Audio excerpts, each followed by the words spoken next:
Sarah's speech is titled Lessons Learned from My 11-Year-Old Self. Sarah Bedrick.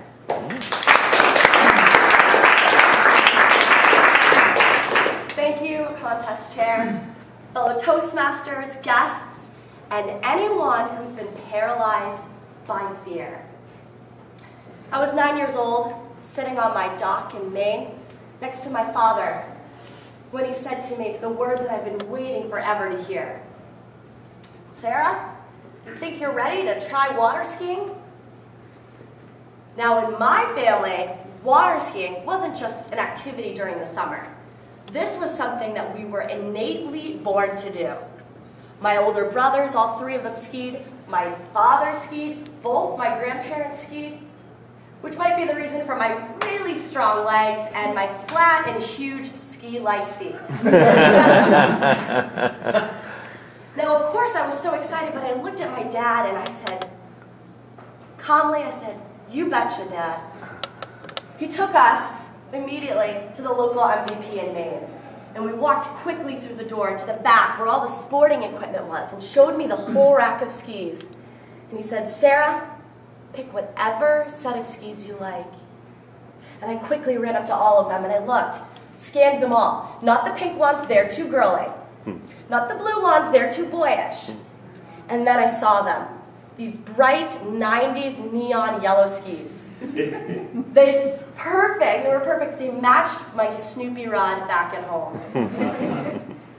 We got home and 10 minutes later I was already in the water, sitting there behind the boat with my ski tips out of the water, as I'd watched my brothers do, as I'd learned. You sit in a chair, hold the rope, lean back, and wait to give the sign when you're ready.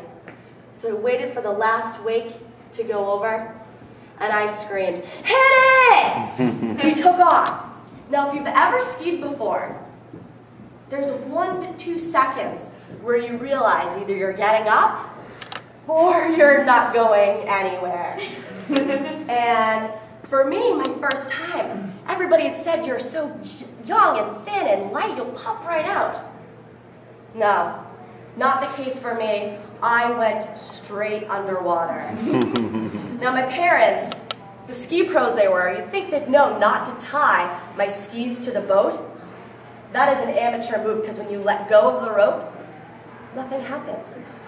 So for me, 10 solid seconds, which felt like eternity, I was being submerged underwater, being dragged. I felt like I was a cartoon where I'm speeding by all these fish and I'm swallowing water, trying to grab air. And the fish are going by me with their mouths equally as open in awe. So for 10 solid seconds, I was underwater, gasping for air. Now it's funny, looking back on it now. However, at the time, I'd almost drowned. My parents, the boat pulled back around. Thankfully, I was no longer getting dragged. And my parents pulled me in. I was crying profusely. I was throwing up water. And I was terrified. I had failed. I'd failed myself. I'd failed my parents. Not to mention, I'd almost drowned. I swore off skiing forever, right then and there. I remember at 9 years old, that being the first mature fear I'd ever had. I was afraid of the Cookie Monster when I was 5. I was afraid of dinosaurs eating my toes a little bit later. But this was the most mature fear. That summer came and passed. Never tried skiing again. The next summer came back around. And my mom turned to me at the beginning of the summer and said, "Sarah, honey, you think you're going to try skiing again?" "No, Mom, I don't think so." I became a skiing recluse. I took myself out of every skiing opportunity. That summer came and went, and the following summer came and went. I was 11 years old, and my mom said to me again, at the beginning of the summer, "Sarah, do you think you're going to try skiing again this year?" And I repeated again, "No, Mom, I'm done with skiing." And then she said the words that were forever ingrained in my brain.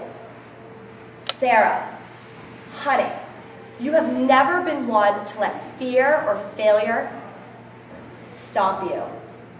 Now let's face it, I didn't have the best track record. I tried skiing once and gave it up. But that didn't matter because I believed it. By the end of that summer, sure as hell, I was water skiing. The end of the next summer, I had dropped to ski. The end of the following summer, I was coming out on one and weaving in and out of the slalom course like a pro. Now, if I hadn't pushed myself, I would not be able to stand up in front of you here today and tell you this story. But looking back at my 11-year-old self, I learned a lot. 3 really solid things. First, that we're always going to be encountered by fear and obstacles. Whether it's a fear of heights, a fear of the ocean or sharks, fear of rejection, fear of incompetence, a fear of failure, we all experience fear.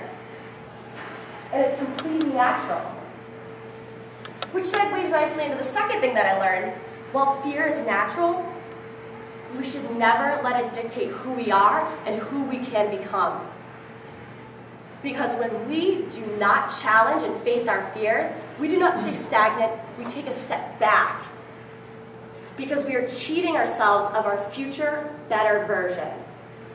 There's so many quotes on fear, like Eleanor Roosevelt. Do one thing every day that scares you. Or if you're afraid of failure and have a fear of that, take a note from Thomas Edison, who said, "I have failed my way to success." And the third thing that I learned is that fear is not the worst thing. The worst thing is the fear and failure to try. So if there's anything that I've learned from my 11-year-old self, it's not the fear of failure, it's the fear of trying. How'd that share?